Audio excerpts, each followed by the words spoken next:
Every 7-8 years ना एक बड़ा ग्लोबल क्रैश आता है। क्या कोई सिग्नल्स होते हैं कि हमें गैस लग जाए कि ठीक है करेक्शन का टाइम आ रहा है? सो क्या कोई इंडिकेटर्स ऐसे हैं? देखिए, इसमें 2-3 पर्सपेक्टिव से आप देखते हो। आपका सीक्रेट सॉस क्या है when it comes to asset allocation? My asset allocation जो 15-20 साल पहले था ना, बहुत रॉन्ग था। My only regret is buying too much real estate in life. Return chasing बहुत है। Most of the retail investors are actually making a loss. Loss. Right? If you come to stock markets like you're coming to a casino, you will always lose money. We are impatient and you guys are tired of telling us कि भाई relax, long term game खेलो। Challenging हम लोग के लिए। Scary। I've never seen this kind of market. तो आपको लगता है वैसे कि ये जो रैली चल रही है अभी, will this continue for defense? मुझे डिफेंस ओवरऑल थोड़ा ओवरवैल्यू नहीं लगता है। अगले 10, 15, 20 साल के लिए what is your outlook on Indian economy? Globally growth कम होगी। आपके माइंड में कोई ऐसे सेक्टर्स हैं जो शायद इन्वेस्टर्स को कंसिडर करने चाहिए when it comes to investing in these sectors? तो मेरा एक ब्रॉड बेस्ड थीम पे बहुत पॉजिटिव व्यू है। मुझे लगता है ना, इंडिया में जो head of equities is not a traditional job, right? Right. मैं I think you the only person who is a head of equity that I know. तो what does a head of equity do and what does your day look like? देखिए, मेरे ख्याल से ना every leader का एक ही काम होता है कि हर सवेरे उठना और ये फिगर आउट करना है कि आपका जो टीम है, आपकी जो डिपार्टमेंट है, उसको आप कैसे इम्प्रूव कर सकते हो। तो हमारा जो जॉब है ना, थोड़ा स्पोर्ट्स टाइप है। So it my role is a bit like a cricket coach, right? That was not analogy expected at all. Because you want your team to do well, you want to win. It's a very competitive environment. We want our funds to obviously do better than other funds. तो जैसे cricket coach को every player का potential maximise करना है, जो team work है उसको improve करना है। तो हमारे 2 ब्रॉड रोल्स होते हैं, फंड मैनेजर और रिसर्च एनालिस्ट। Okay. उन दोनों का जो तालमेल है, जो कोलैबोरेशन है, वो इम्प्रूव करना है। आपके जो बड़े डिस्ट्रीब्यूटर्स हैं, कस्टमर्स हैं, उनको आपको अपनी फिलॉसफी एक्सप्लेन करनी है कि आप क्या एक्सपेक्ट करते हो हमारे से, हमारा जो इन्वेस्टमेंट प्रोसेस है वो क्या टारगेट कर रहा है। तो ये जो 2-3 बड़े काम होते हैं, वही होता है पूरे दिन में। आपको 30 इयर्स हो गए हैं इन दिस इंडस्ट्री, राइट? तो इन द लास्ट 30 इयर्स आपके हिसाब से क्या चेंजेस आए in this investment space, specially for retail investors? तो एक तो ये हुआ है कि जो कॉम्प्लेक्सिटी है ना मार्केट की, जो विथ है, जो डेप्थ है मार्केट में, वो बहुत एक्सपोनेंशियली बढ़ा है। तो हम फंड मैनेजर लोग ही आजकल समझ नहीं पाते मार्केट को। तो एक तो रिटेल इन्वेस्टर को ये मेरे ख्याल से समझना चाहिए कि जैसे आपको कुछ हेल्थ में इशू आता है तो आप यूजुअली डॉक्टर के पास जाते हो क्योंकि वो स्पेशलिस्ट है। तो मार्केट अभी इतना कॉम्प्लेक्स हो गया है कि मेरे ख्याल से रिटेल इन्वेस्टर को 10 बार सोचना चाहिए डायरेक्टली इन्वेस्ट करने के लिए। या तो आप फिर स्पेशलिस्ट जो म्यूचुअल फंड है, इंश्योरेंस कंपनी, जो भी कोई ऐसा व्हीकल ढूंढें जहाँ जो पर्सन आप ट्रस्ट कर रहे हो अपने पैसे के साथ, वो फुल टाइम मार्केट को ट्रैक कर रहा है, मार्केट को समझ रहा है। क्योंकि इनफैक्ट मेरा तो व्यू ये है कि, एंड ये ग्लोबली भी हुआ है, कि जो फंड मैनेजमेंट में till mid 90s early 2000s एक सुपरस्टार कल्चर होता था। ओके। जैसे बिल ग्रॉस थे, पीटर लिंच थे, 90s के स्टार फंड मैनेजर्स थे। बट आप देखेंगे कि लास्ट 5-10 साल में क्या हुआ है, सुपरस्टार फंड मैनेजर का कल्चर ही गायब हो गया। क्योंकि 1-2 लोग को ना मार्केट की कॉम्प्लेक्सिटी समझने आना बहुत मुश्किल हो गया। तो लास्ट 5-10 साल में जो फर्म सक्सेसफुल हुए हैं, वो बोलते हैं जो मल्टी टीम फर्म्स हैं, जो मल्टी स्ट्रैटेजी फर्म्स हैं। तो उसमें क्या होता है कि बड़ी टीम होती है, जो हर बंदा एक छोटे पार्ट मार्केट के उसमें स्पेशलाइज करता है। ठीक है। तो या तो अगर यूएस में आप देखेंगे, जैसे बड़े फर्म्स है, सिटाडेल, ये वो क्या करते हैं कि जैसे यूएस ऑयल एंड गैस एक आदमी कर रहा है, यूएस टेक एक आदमी कर रहा है, वो इंडिपेंडेंटली करता है और वो पूरा एग्रीगेट करके आपको एक रिटर्न देते हैं। तो उनकी एक्सपर्टीज है उस पर्टिकुलर एक्सपर्टीज है। तो मार्केट इतना बड़ा हो गया है कि अभी एक दो लोग को पूरा मार्केट बीट करना बहुत मुश्किल है. बिल्कुल. तो आप इन अ वे आप कार प्रोडक्शन आप सोचते हैं कन्वेयर बेल्ट जो बोलते हैं, आजकल वो कल्चर हो गया है कि पहले एक आर्टिस्ट पूरी पेंटिंग कर लेता था, अभी वो कन्वेयर बेल्ट से आप मार्केट को डिफरेंट पीसेस में ब्रेक कर दो और एक छोटा पीस है कोई आदमी कर पाता है. राइट. तो जैसे हमारे डिपार्टमेंट का फिलॉसफी ये है कि जो हमारे एनालिस्ट हैं वो 50-60 स्टॉक में ही स्पेशलाइज करें, और वो अगर वो अच्छा करेंगे और 10 लोग मिलके पैशन और हार्ड वर्क से काम करेंगे, जी. तो वो जो कॉम्बिनेशन है टीम का वो बीट करना मुश्किल है. There's a really interesting thing that अभी फिलहाल 50% of investors in mutual funds have come in the last 3 years, right? तो मतलब लोग अब आ रहे हैं वापस. So why do you think that is? कि क्या लोगों को इतना एक्साइट कर रहा है about this industry कि वो वापस आ रहे हैं? नहीं, सिंपल चीज़ है, जैसे मैंने कहा कि आप कोई भी टाइम फ्रेम ले लीजिए, 5, 10, 15, 20 साल, टिपिकली सेंसेक्स निफ्टी ने 14, 15, 13% CAGR दिया है, जो कोई मेजर एसेट क्लास ने नहीं दिया. ना बैंक FD ने दिया है, ना गोल्ड ने दिया है, ना रियल एस्टेट ने दिया है. तो आई थिंक जैसे फिनेंशियल लिटरेसी इंप्रूव हो रही है, लोगों को पता चल रहा है, क्योंकि आप देखेंगे अभी भी इंडिया में आई थिंक 4% लोग ही ब्रॉडली इन्वेस्ट करते हैं इक्विटीज में, जो बहुत छोटा नंबर है given the kind of return it has generated, the kind of tax benefit it has. तो मेरे ख्याल से ये सिंपल मामला ये है कि एक सुपीरियर एसेट क्लास का जो अवेयरनेस है, जो नॉलेज है, वो ऑब्वियसली बढ़ रही है, ज़्यादा सिटीज़ में होती है.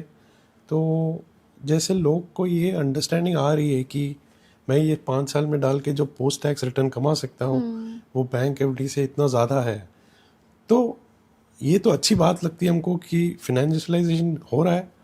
बट इसमें एक ही रिस्क है कि बहुत अनरियलिस्टिक एक्सपेक्टेशन से नहीं आना चाहिए, क्योंकि लास्ट 3-4 साल में जो रिटर्न बना है वो नॉर्मलाइज रिटर्न से बहुत ज़्यादा है.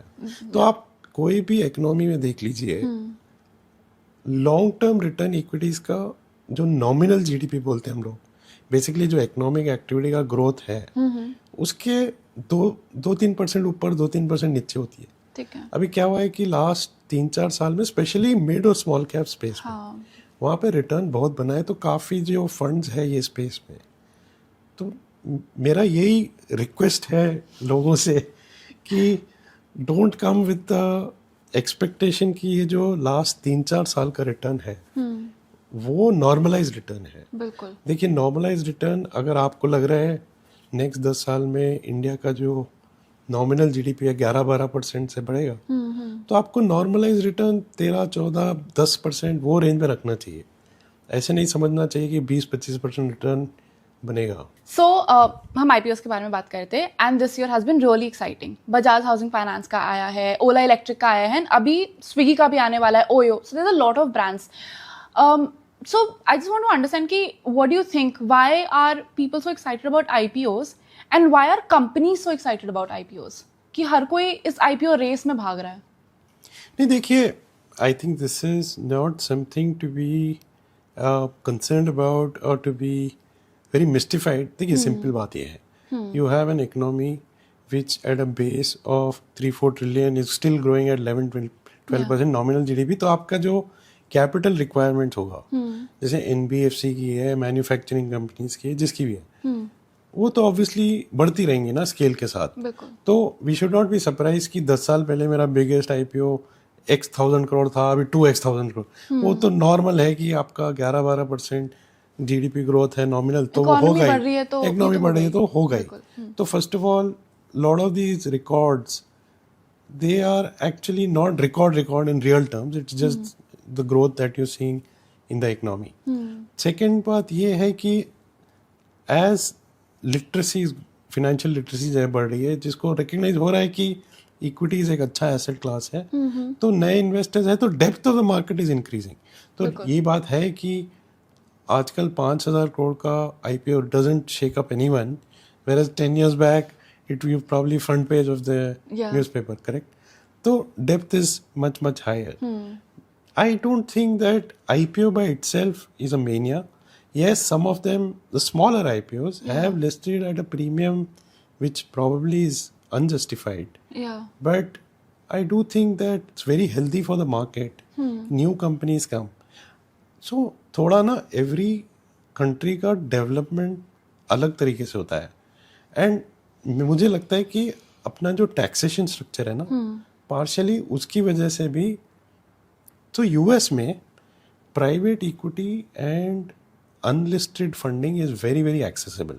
Okay. तो वो actually is very very big part of their economy. India में क्या हुआ है कि traditionally the number of companies listed on NSE और BSE has been very very high. Yeah. And maybe because of taxation or because of the ecosystem बन गया है. हाँ जी. जैसे आप देखोगे कि इंडिया में एक QIP है $50 मिलियन का भी, वो लिस्टेड स्टॉक में हो रहा है. US में ना 25-50-100 मिलियन तक तो कोई स्टॉक मार्केट तक आता ही नहीं है. कंसिडर ही नहीं करते. करेक्ट. तो ये टैक्सेशन से पार्शली हुआ है, पार्शली की इकोसिस्टम अपना इंडिया में stock exchanges have been very old, so they have been very vibrant. Yeah. So maybe even a small entrepreneur who wanted to raise, $20 million, finds it more convenient to or more efficient on tax to come to the listed space. Yeah. So I just think that you should see total funding of corporates कितनी हो रही है. हमारे यहाँ proportion of listed में ज़्यादा हो रहा है, unlisted में अपने पास private equity ecosystem हुआ नहीं ज़्यादा. Maybe the different ways of banks or NBFC, they are not able to meet the needs of a lot of entrepreneurs. So I'm not so very concerned about, I mean, in fact, as a listed investor, मुझे तो अच्छा लगता है कि मेरे पास choice of companies जो है जी. वो बढ़ा जा रहा है, तो वैल्यू कहीं ना कहीं मिलेगा मेरे को. तो I think it is very natural to the way Indian economy has developed. Right. I think बहुत ओवर एक्साइटेड है लोग. Right. Markets are going up and down. And I think एक रीजन ये है कि कभी for the last at least 4 years किसी ने क्रैश नहीं देखा. लाइक 2008 2020 वाला crash, 2015 was not that great, 2016 was in recovery. तो अभी जो मेरे जैसे जो नए इन्वेस्टर्स हैं, हम लोगों ने वो कभी मार्केट गिरती हुई नहीं देखी है कि डर लगे कि यार समथिंग माइट गो रॉन्ग. हाँ, ये भी एक इम्पॉर्टेंट पॉइंट है कि आप देखें जनरली एवरी 7-8 years ना एक बड़ा ग्लोबल क्रैश आता है. तो 2000 में वो जो .com क्रैश था, टेक का क्रैश था. 2008 में लीमन क्राइसिस हुआ था. 2011 में एक यूरोप में छोटा क्राइसिस हुआ था. 2018 में अपने इंडिया में एक NBFC क्राइसिस हुआ था. 2020 तो कोविड हुआ था, उससे बड़ा क्राइसिस हुआ नहीं. तो ये भी सबको याद रखना चाहिए कि पोस्ट कोविड हमने ग्लोबली भी एक बड़ा क्रैश देखा नहीं है. बट 7-8 साल का एक एवरेज टाइम है कि कुछ ना कुछ होता है. मतलब वो the clock is ticking. Time आ रहा है टाइम. देखिए, रिवर्जन टू मीन से तो आना चाहिए नेक्स्ट 2-3 साल में एक बार. राइट. तो हम क्रैशेस की बात कर रहे हैं, तो फॉर इन्वेस्टर्स लाइक अस क्या कोई सिग्नल्स होते हैं कि हम नॉट प्रेडिक्ट, आई थिंक कोई भी मार्केट टाइम नहीं कर सकता, बट एटलीस्ट हमें गेस लग जाए कि ठीक है करेक्शन का टाइम आ रहा है. सो क्या कोई इंडिकेटर्स ऐसे हैं? देखिए, इसमें 2-3 पर्सपेक्टिव से आप देखते हो. ओके. एक तो इकोनॉमिक पर्सपेक्टिव है, और इकोनॉमिक पर्सपेक्टिव से क्रैश आप इस तरीके से प्रेडिक्ट करते हो कि एक कंट्री का जो इकोनॉमी है उसमें क्या लेवरेज बहुत ज़्यादा हो गया है. जैसे US में जो 2008 का क्रैश हुआ था, वो इसीलिए हुआ था कि काफ़ी जो प्रॉपर्टी में जो खरीदार थे वो बहुत ज़्यादा लोन लेके इन्फ्लेटेड वैल्यू पे घर ले रहे थे. आप देखेंगे 2018 जो इंडिया में NBFC क्राइसिस हुई थी, उसमें इसलिए हुआ था कि काफ़ी क्वेश्चनेबल मैनेजमेंट जो NBFC स्पेस में आ गए थे, उन्होंने काफ़ी बड़ा डेट ले लिया था. ओके.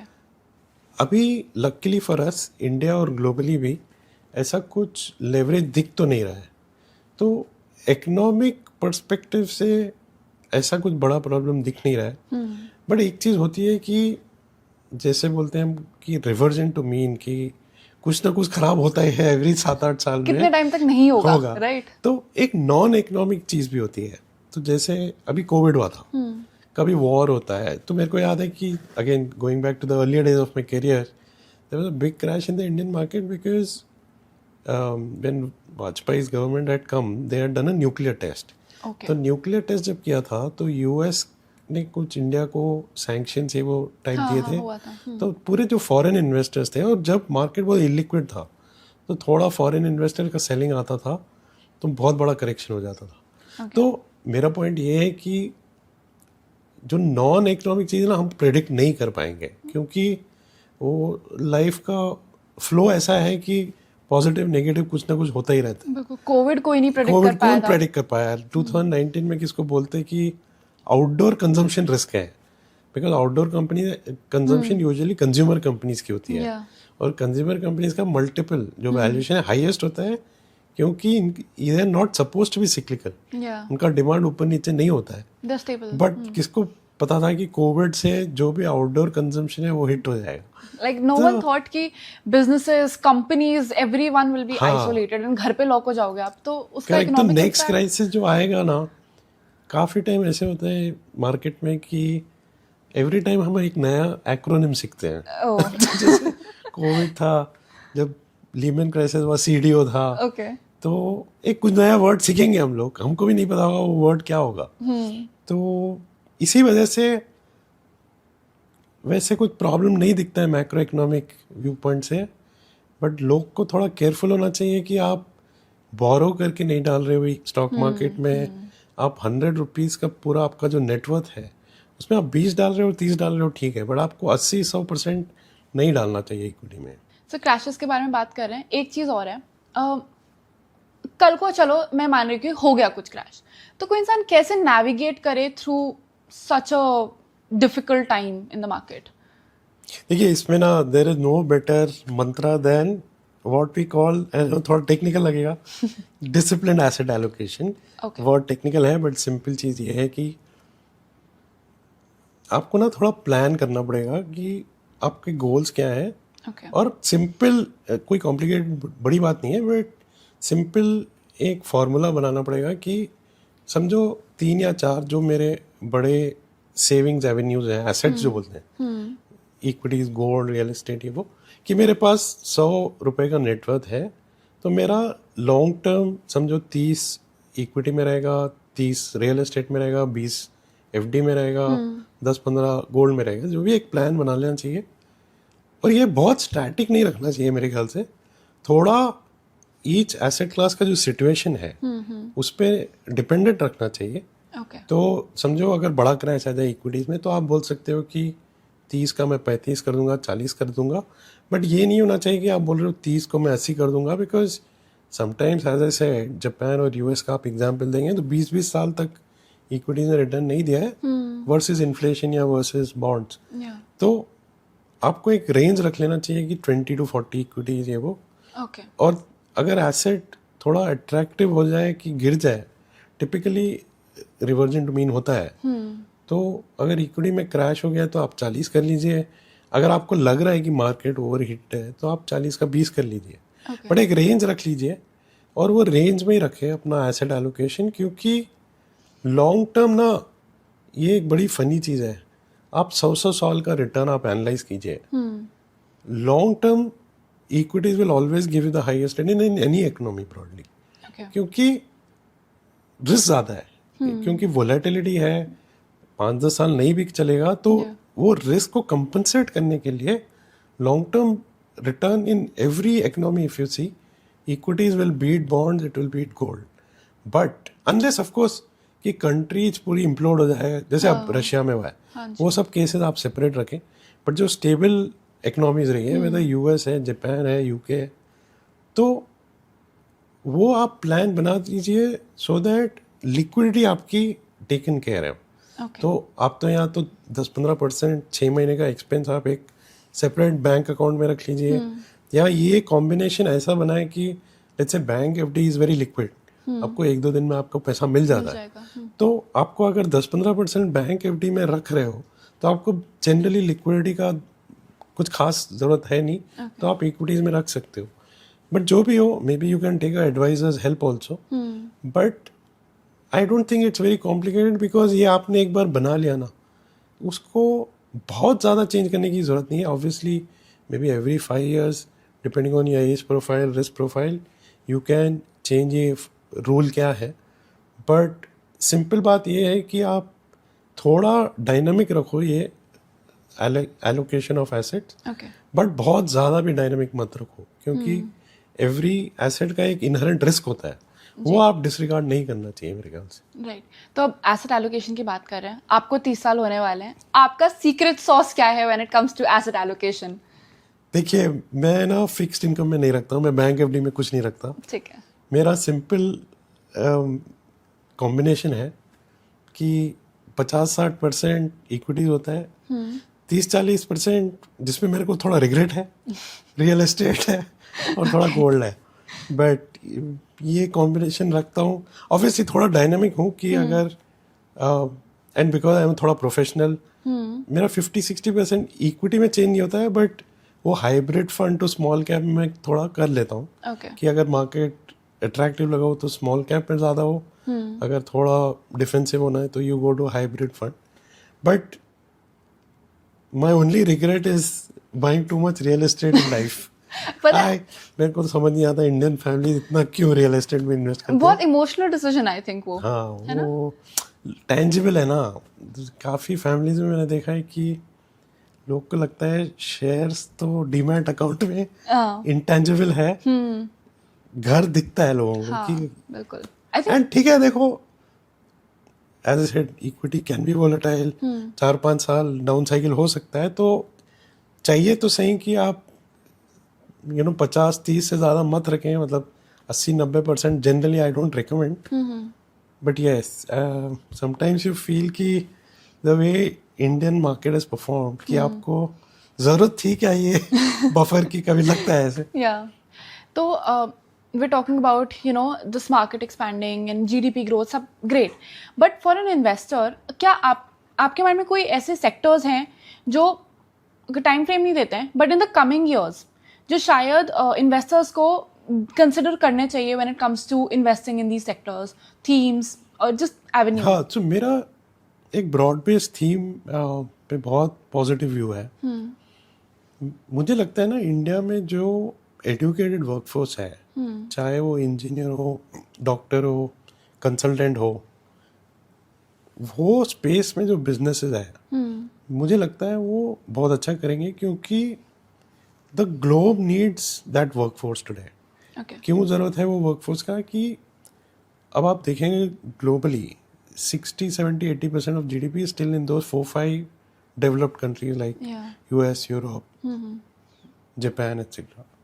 अभी उनके पूरे पॉपुलेशन में एजिंग है, मतलब उनका जो डेमोग्राफिक है, it's a very aging workforce where chartered accountants, doctors, nurses का शॉर्टेज बढ़ा जा रहा है, and the health care needs are also rising. So एक तो वहाँ पे टैलेंटेड लोग का एक शॉर्टेज है। सेकेंड ये बात है कि काफ़ी जो प्रोडक्ट्स एंड सर्विसेज ये जो एजुकेटेड वर्कफोर्स डेवलप करता है वो चाइना से सोर्स हो रहे थे, बट अभी the way the geopolitics is, people want to move away from China, and so then India is the best choice. Third, developed countries में एनर्जी ट्रांजिशन हो रहा है, where they want to move to sustainability, they trying to get semiconductors, defence industries back, तो वहाँ भी decent capex हो रहा है सिलेक्ट थीम्स पे।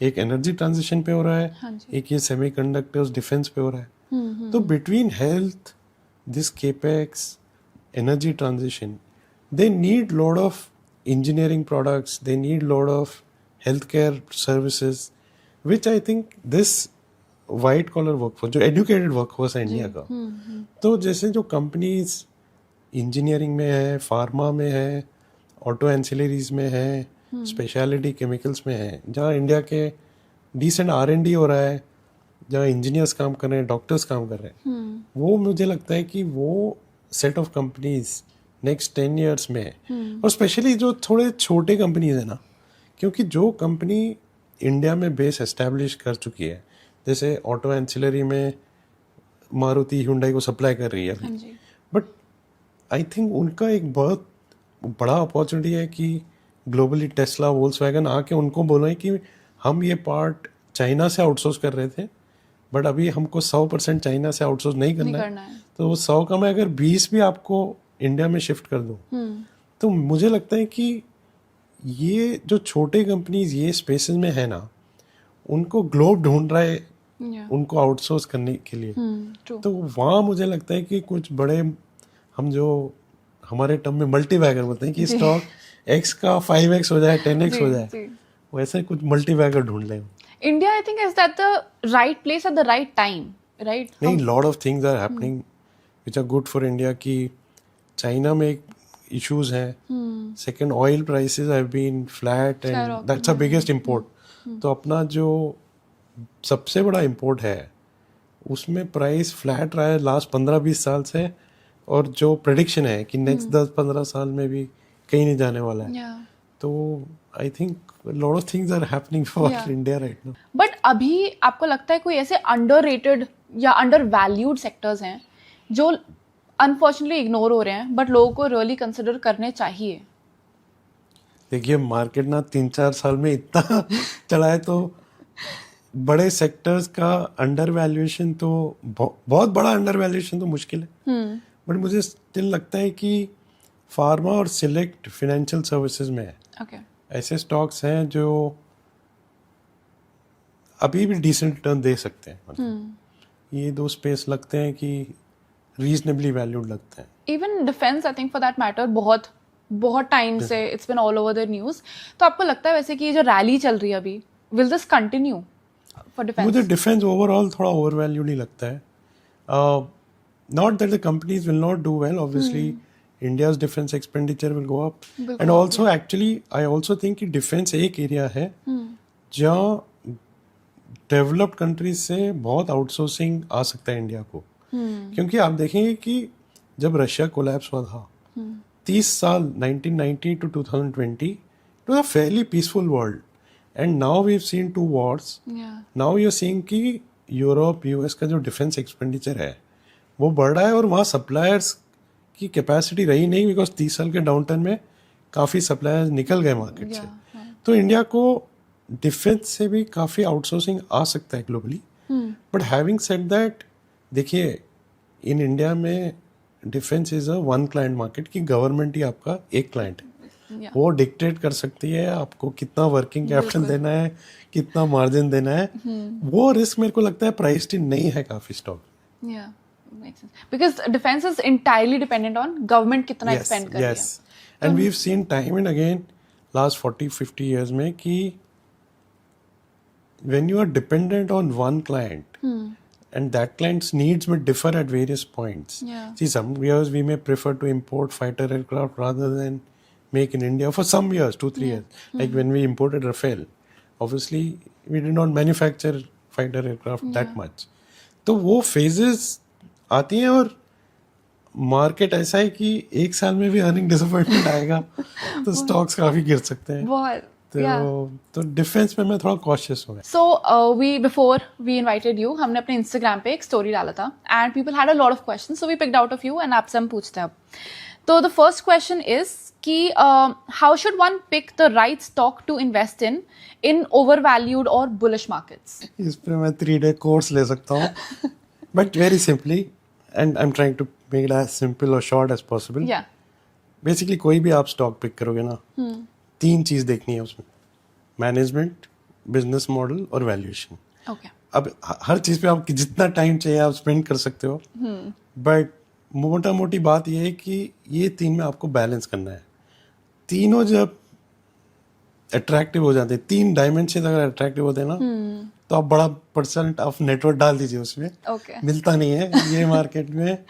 वैल्यूएशन साइड तो बहुत कम लीवे है, बट एक मेरा दूसरा रूल ऑफ थंब है, मतलब अगर आपको लगता है कि the total value of the company, जो हम मार्केट कैप बोलते हैं कि total number of shares into price, तो समझो एक कंपनी का मार्केट कैप 5,000 करोड़ है, विच इज टोटल इक्विटी की वैल्यू जो है, और आप थोड़ा टाइम स्पेंड करेगा, if you can figure out कि नेक्स्ट 10-20 साल में उसका प्रॉफिट ये 5,000 करोड़ तक पहुंच जाए, तो आप बड़ा पैसा लगा दो उसमें। क्योंकि देखिए आपका एग्जिट मल्टीपल 10-15 तो होता ही है। तो बेसिकली वो स्टॉक ना 15% 10 टाइम हो जाएगा या 15 टाइम हो जाएगा, it's obviously great return in 10-15 years. तो why I like this formula is कि आप ये थॉट प्रोसेस से सोचेंगे ना, तो आप थोड़ा रिसर्च करोगे कि ये कंपनी का सेल्स प्रॉफिट कितना बढ़ सकता है।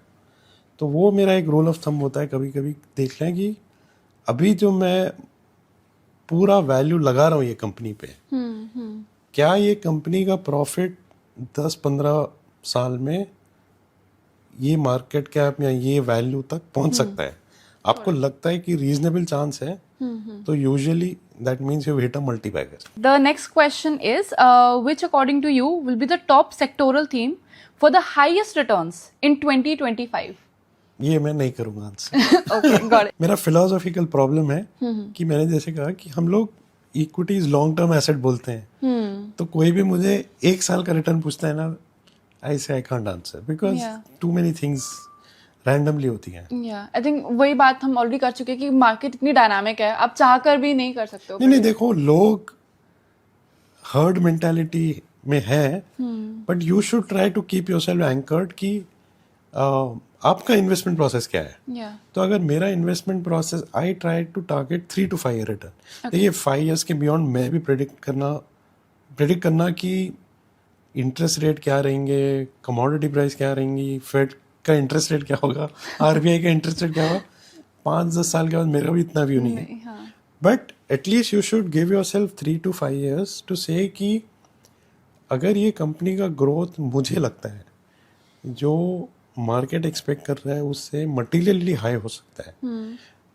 तो ये हो सकता है वो 6 महीने कंपनी एक्चुअली खराब करे, बट इक्विटीज में आपका पैसा नहीं बन सकता unless you take at least a 2-3-5 year view. So the next question is, do you think valuations are justified in the current market and कोई correction is due?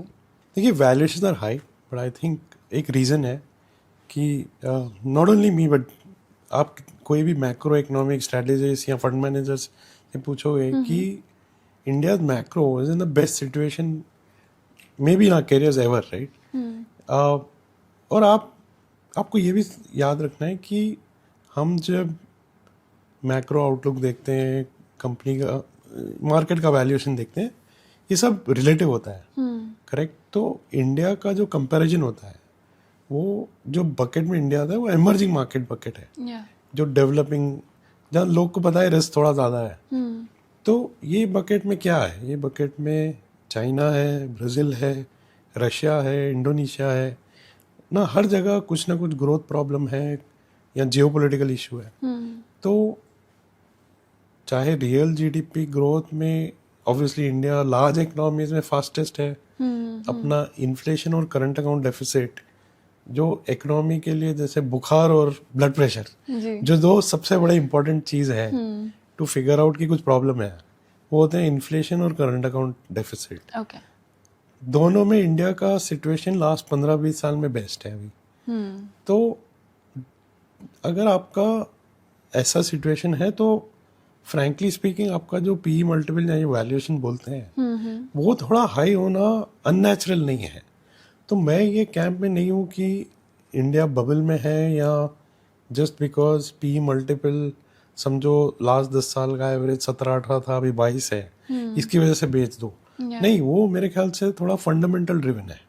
Of course you can argue कि थोड़ा overshoot हुआ है और थोड़ा small and mid cap space में obviously overshoot हुआ है। Valuation. तो इसकी वजह से मेरे ख्याल से जो मैंने कहा था कि आप एक रेंज रखो एसेट एलोकेशन का, maybe you can be below average, but we are not in a situation where we should panic and become zero or negligible in equity. Yeah.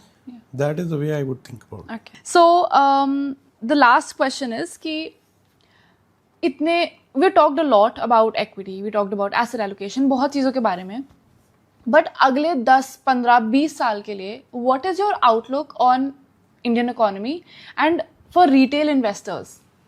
एक चीज़ है कि मेरे को लगता है ना ग्लोबली ग्रोथ कम होएगी। Okay. सिंपल बात है कि जो हम जीडीपी बोलते हैं, है क्या GDP finally? It is nothing but number of hours worked into productivity पर पर्सन। प्रोडक्टिविटी पर पर्सन धीरे धीरे ऊपर जाती है, वो ड्रामेटिकली चेंज नहीं होती। तो आप फर्स्ट ऑफ ऑल दुनिया का सिचुएशन देखो कि मोस्ट डेवलप्ड कंट्रीज में जो डेमोग्राफिक बोलते हैं कि वर्कफोर्स कम हो रहा है, पर्टिकुलरली यंग वर्कफोर्स कम हो रहा है जो काम करता है, right? So the number of work hours worked वही कम हो रहा है. तो फर्स्ट ऑफ ऑल एक बड़ा मैक्रो व्यू मेरा ये है कि दुनिया की जो ग्लोबल जीडीपी ग्रोथ है वो धीरे धीरे कम होगी. अब वो सिचुएशन में the second truth is India can only grow at a certain pace above global growth, because अपना भी काफ़ी इंडस्ट्रीज ग्लोबली लिंक्ड है, बड़े इंडस्ट्रीज जो है. तो जनरली आप हिस्टोरिकल डेटा देखेंगे कि इंडिया का 3 to 4% हायर ग्रोथ रेट रहता है ग्लोबल जीडीपी ग्रोथ से. तो समझो 1990 to 2010 ब्रॉडली ग्लोबल जीडीपी 4% से ग्रो हो रहा था, अभी 2.5% है, एंड मेरे ख्याल से वो 2.5-2% हो जाएगा. Okay. तो फर्स्ट सेकेंड पॉइंट इज कि हमको ये अज्यूम करना है कि while India relatively will be super, but in absolute sense we should conservatively assume कि इंडिया का जीडीपी ग्रोथ भी 5.5 to 7.5% depending on the cycle ये रेंज में रहेगा. जो 2002 to 2010 जो 9-10% ग्रोथ रेट रहा मेरे ख्याल से वापस नहीं आएगा. ओके.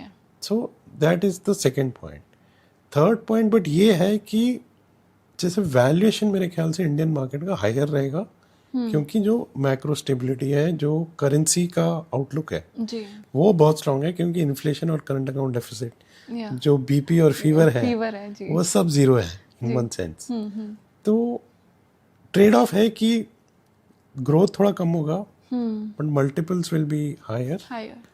एंड दिस कॉम्बिनेशन से, and we kept talking about this, कि ये कॉम्बिनेशन से while near term small cap में थोड़े सिलेक्टिव ओवर वैल्यूएशन है, बट अगर आप 10 साल का व्यू लो तो a good small cap fund is the best fund to own in the market. Okay. क्योंकि देखिए जब मैक्रो लेवल ग्रोथ कम है ना, लार्ज कैप कंपनीज में बड़ा ग्रोथ नहीं आता है, हाँ. But liquidity for India is going to be very strong क्योंकि मैक्रो स्टेबिलिटी है. तो I think lot of capital will chase to small companies which can grow at 20-25% for next 10 years. और इंडिया में entrepreneurship इतना है, opportunity इतनी है, aspiration है, और जो इकोसिस्टम बन गया है, वेदर डिजिटल इंफ्रा हो, वेदर कैपिटल मार्केट हो, अभी ना जो एंटरप्रेन्योर समझो 2000 करोड़ मार्केट कैप पे बैठा है, उसके पास इकोसिस्टम काफ़ी है कि अगर उसको एम्बिशन और हार्डवर्क है तो वो नेक्स्ट 10-15 साल में 20-25% ग्रोथ कर सकता है. Of course with if the industry is right and all that. So I think that the real money in India over next 10-15 years will be riding these small companies, Okay. which are either catering to a technology trend और कि एक geopolitical trend है China+1 जो बोलते हैं जी. और एक super management team है. Okay. ये तीन में कुछ मिल जाए ना तो वो स्टॉक्स में हमारा बड़ा रिटर्न बनेगा. सो बहुत नए इन्वेस्टर्स हैं, मैं भी हूँ, ऑडियंस में भी होंगे, तो आपके पास कोई भी ऐसी टिप हो फॉर ऑल ऑफ अस जो नए नए आए हैं मार्केट में? So my best tip which I got from a fund manager actually is that सुनो सबकी करो अपनी. तो लाइफ में ना you will see a lot of noise around, and that noise doesn't matter because आप एसेट क्लासेस के long term returns देखो, कोई भी इकोनॉमी में वो हायरार्की रही है कि equities has out performed in the long term. So life will be good if you just cut out the noise and stay invested. या I think that's again like I said कि आप लोग सब बोलते रहते हो भाई प्लीज सिंपल कर लो. So maybe this time I'll take that advice and hopefully the audience will too. So there's that. So thank you so much for coming and joining us. बहुत मज़ा आया. I mean मेरे लिए बहुत सारी नई learnings थी. Equity was something जो बहुत scary लगती है from the outside, but you simplified it so much. So thank you for joining us. And how was your experience? Thanks. After many years, I got some pretty basic questions. It was fun trying to talk at a conversational level. Yeah. Okay. So thanks a lot. Investment in the securities market is subject to market risks. Read all the related documents carefully before investing.